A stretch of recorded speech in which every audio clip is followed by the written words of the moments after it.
परीक्षा एग्ज़ाम 2021 का सबसे इम्पॉर्टेंट चीज़ है कि इसका रिज़ल्ट कब तक आ जाएगा, ठीक है। क्योंकि आप सभी ने एग्ज़ाम दे लिया है।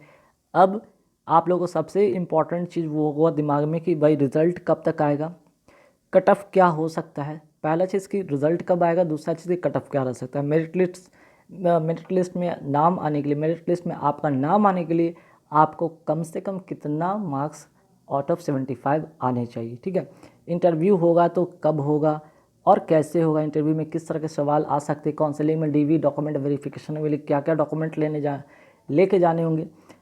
सबसे अच्छी बात है कि यहाँ पे 1767 पोस्ट है, ठीक है। 1767 पोस्ट है, जिसमें से मैं समझता कि 10% के आसपास में ही सिर्फ 10% ही ऐसे होंगे जहाँ पे जिनके पास एक्सपीरियंस होगा, तो वो तो वहाँ आप उनके लिए सीट रिजर्व है। अब जिनके पास एक्सपीरियंस नहीं तो लगभग आपको यहाँ पे 1600 सीट आप सभी के लिए। अब इसमें आपकी उम्मीदवारी, आपका जो है यहाँ पे रिज़ल्ट होना, आपका यहाँ पे सीट पक्का होना, ये बहुत बड़ा एक तोहफा आपको दे सकता है। अगर आपने कितना मार्क्स ले आएंगे, ठीक है, कितना मार्क्स ले आएंगे कि आपका कट ऑफ क्लियर होगा, आपका मेरिट लिस्ट बन जाएगा और आप इस 1500 से 1600 वाले लिस्ट में आपका नाम होगा और डीवी के लिए आप जा रहे हैं या इंटरव्यू के लिए जा रहे हैं, ठीक है। इस पर भी बात करेंगे हम लोग, है ना। देखिए सबसे पहले रिज़ल्ट की बात तो मैं करूँ तो 13 सितंबर तक, ठीक है। 13 सितंबर के 1 या 2 दिन पहले या 1-2 दिन बाद इस तरह से, लेकिन 13 सितंबर के आसपास अराउंड आपका रिज़ल्ट डिक्लेयर हो जाएगी, पूरी उम्मीद है, ठीक है। इंटरव्यू है या नहीं, देखिए एक तरह से एक कंप्लीट इंटरव्यू इसमें है नहीं, ठीक है। कंप्लीट इंटरव्यू जो होता है वो नहीं है, लेकिन हाँ एक फॉर्मली नॉर्मल तरीके से इंटरव्यू जैसा कुछ पूछा जा सकता है, नॉर्मल तरीके से, जो कि बाकी जो इंटरव्यू होता है जिसमें काफ़ी सारे प्रोसेस होते हैं, बहुत सारे क्वेश्चन पूछे जाते हैं, बहुत सारे वो आपके सब्जेक्ट वाइज क्वेश्चन पूछे जाते हैं, फिर बाकी इधर उधर के जो भी आप उनको लगता है वो पूछे जाते हैं। यहाँ पे एक इंटरव्यू भी जो होगा तो बहुत ही साधारण होगा, है ना, बहुत साधारण सा इंटरव्यू होगा, जिसमें कि बहुत ज़्यादा सवाल भी पूछ दिए, जाएंगे 2-3 सवाल अगर पूछ भी दिए जाते हैं तो बहुत साधारण सा सवाल होगा जो आप दे सकते हैं। और कैसे साधारण सवाल होगा इस वीडियो में आप आगे देखेंगे कि किस तरह के सवाल पूछे जा सकते हैं। काउंसलिंग की बात है तो काउंसलिंग में डीवी डॉक्यूमेंट वेरिफिकेशन होगा, जिसमें क्या क्या लेके जाना है इस पर भी बात करेंगे। पहले यहाँ पे देखते हैं कि एक्सपेक्टेड क्या कर सकते हैं कट ऑफ, ठीक है, क्या एक्सपेक्ट कर सकते हैं कट ऑफ। और ये कट ऑफ आफ्टर नॉर्मलाइजेशन होगा। ये कट ऑफ की अगर मैं बात करूँ तो यहाँ पे ये आफ्टर नॉर्मलाइजेशन ये मार्क्स आपके होंगे, ठीक है।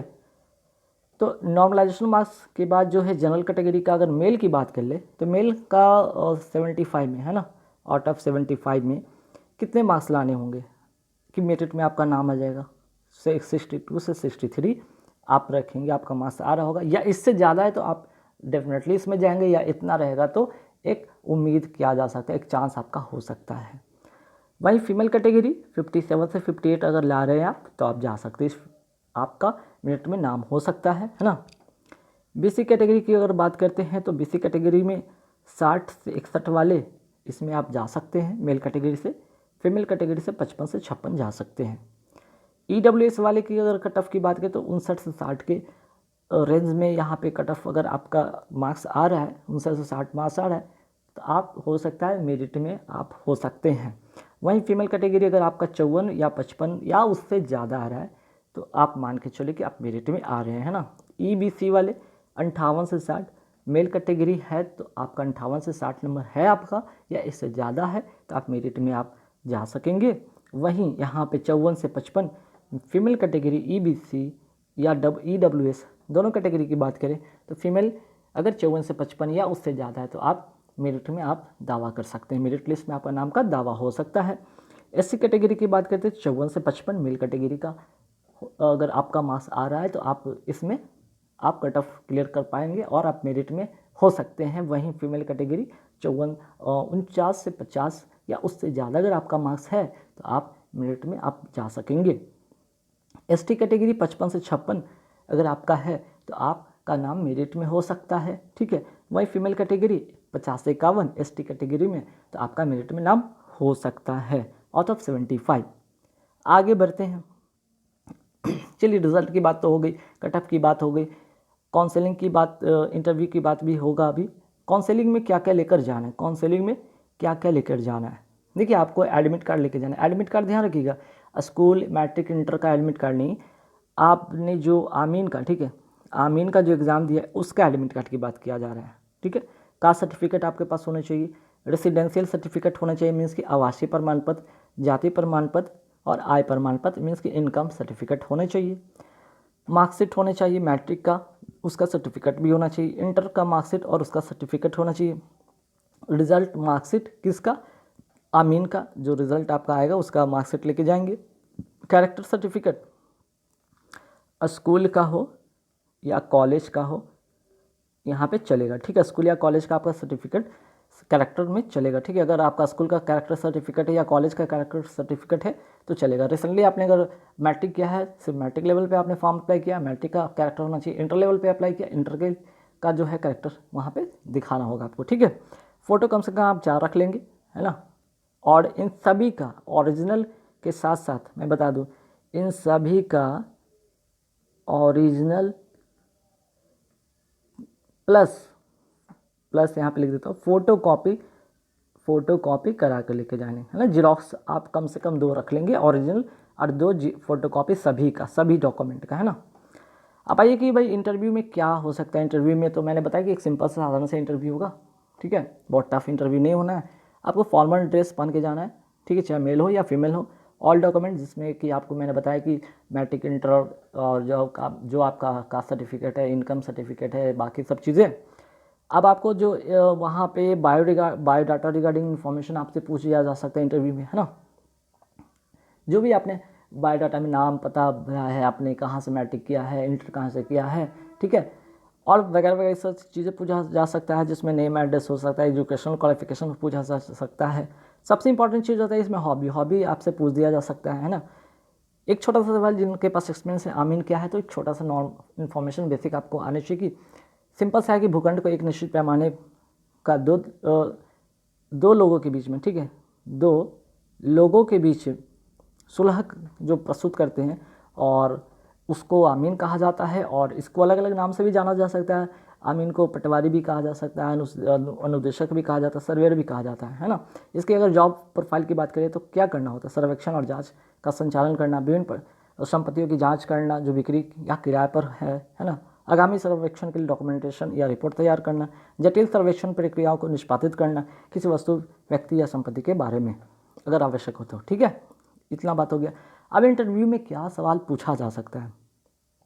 क्या इंटरव्यू तो साधारण हो सकता है, नॉर्मली आपसे पूछ दिया जा सकता है कि भाई आप पढ़े लिखे हैं, तो आपने पेपर दिया है तो आप पढ़े लिखे हैं, बिहार के बारे में क्या जानते हैं, है ना। बिहार के बारे में कुछ इंपॉर्टेंट चीज़ जो है बेसिक, वो आप जानते हैं कि नहीं, वहाँ से सवाल पूछा जा सकता है। जैसे बताइए कि बिहार का संग्रहालय कब बना था, पता होना चाहिए, 1917 में, ठीक है। गोलघर का निर्माण कब हुआ था, 1784 में, अनाज के भंडारण के लिए। बिहार का स्थापना दिवस कब मनाया जाता है, या स्थापना कब हुआ था, 22 मार्च 1912, है ना। बिहार में लोकसभा सदस्यों की सीट कितनी है, हाँ ये बहुत इंपॉर्टेंट है, राजनीतिक से सवाल पूछा जा सकता है कि बिहार में लोकसभा का सदस्य की सीट कितनी, 40। बिहार से झारखंड कब अलग हुआ था, 1 नवंबर 2000 को, है ना। बिहार में राज्यसभा के सदस्यों की जो सीटों की संख्या कितनी है, राज्यसभा सदस्यों की सीटों की संख्या कितनी, 16, याद रखेंगे। भारत में बिहार में बहुत एक इंपॉर्टेंट है महात्मा गांधी सेतु, जिसकी लंबाई कितनी है, 5.56 किलोमीटर, जो कि गंगा नदी पर है ना। उप मुख्यमंत्री, देखिए बिहार में एक तो सीएम है श्री नीतीश कुमार जी, उसके अलावा 2 डिप्टी सीएम हैं, एक तो तारकिशोर प्रसाद है, दूसरा श्रीमती रेणु देवी। ध्यान रखिएगा, इनका जो है विभाग जो है, इनका जो मंत्रालय नगर विकास एवं आवास मंत्रालय का भी काम संभालते हैं, वित्त विभाग का भी काम संभालते हैं, वाणिज्य कर मंत्रालय का भी काम संभालते हैं, है ना। और ये आपदा प्रबंधन का कार्य संभालती हैं, है ना। चलिए, इंपॉर्टेंट है कि बिहार में शिक्षा मंत्री का नाम बताइए, कौन है वर्तमान में शिक्षा मंत्री, बताना होगा आपको, विजय कुमार चौधरी। परिवहन मंत्री कौन है वर्तमान में, श्रीमती शीला कुमारी, है ना। स्वास्थ्य मंत्री वर्तमान में कौन है, ये बताइए आप, श्री मंगल पांडे, आपको बताना होगा। उद्योग मंत्री कौन है वर्तमान में, सैयद शहनवाज हुसैन, आपको बताना होगा। बिहार के गवर्नर कौन है वर्तमान में, फागू चौहान, आपको बताना होगा। बिहार का हाईकोर्ट के मुख्य न्यायाधीश कौन है, संजय करोल, ये भी आपकी जानकारी में होनी चाहिए, वहाँ पे पूछा जा सकता है या पूछ दें, ठीक है। बिहार विधानसभा के अध्यक्ष वर्तमान में कौन है? आपको जानकारी होनी चाहिए, विजय कुमार सिन्हा। बिहार विधान परिषद के सभापति वर्तमान में कौन है? अवधेश नारायण सिंह। बिहार का हाईकोर्ट की स्थापना कब हुआ था? 1916 में। ये भी याद रखेंगे। कुछ छोटे मोटे साधारण से सवाल पूछ सकते हैं आपके बारे में या बिहार से रिलेटेड। जो आपने पेपर दिया है, पेपर के लिए तैयारी किया, तो ऑलरेडी आपको भी पता होगा ये सब चीज़ें, तो कुछ नया चीज़ नहीं है। बस इन सारी बातों पर ध्यान रखिएगा। और अगर आपका मेरिट लिस्ट में नाम आता है तो आप श्योर रहेंगे, ठीक है। मेरिट लिस्ट में नाम आने के बाद आप श्योर रहेंगे, ठीक है, कि आपका सिलेक्शन, मेरिट लिस्ट में नाम आने के बाद आपका सिलेक्शन की अगर बात करें तो ये मान के चलेंगे कि यहाँ से 90% आपका चांस बन जाता है। बाकी 10% आपका काउंसलिंग में, बाकी डेवी वगैरह चेक होता है, वहाँ पे सब कुछ ओके पाया जाता है, सब कुछ सही पाया जाता है, आप सिलेक्टेड है ना। तो गाइस इस वीडियो में इतना ही रहेगा। नेक्स्ट वीडियो में कुछ नया टॉपिक पर मैं वीडियो बना रहा हूँ। खासकर अभी मैं बीपीएससी पर, बीपीएससी पर काफ़ी सारा मैं वीडियो लेकर भी आऊँगा। सिर्फ नोटिफिकेशन रिगार्डिंग नहीं, बल्कि क्वेश्चन रिगार्डिंग भी, क्वेश्चन से रिलेटेड जो भी टॉपिक से आते हैं, क्या उसकी तैयारी कैसे करेंगे, कौन सी बुक पढ़ेंगे, उसमें किस तरह के क्वेश्चन पूछे जाते हैं, क्वेश्चन क्या होगा, इन किस तरह के क्वेश्चन होंगे, वो भी आप लोगों के साथ शेयर करूँगा, ठीक है। वीडियो उस पर भी आएगी। बहुत सारे क्वेश्चन 100 के 50 के टॉपिक बनाकर मैं वीडियो अपलोड करूँगा। आप देखेंगे, आपको बहुत ही फ़ायदा होगा। गाइस इस वीडियो में था। Thank you very much.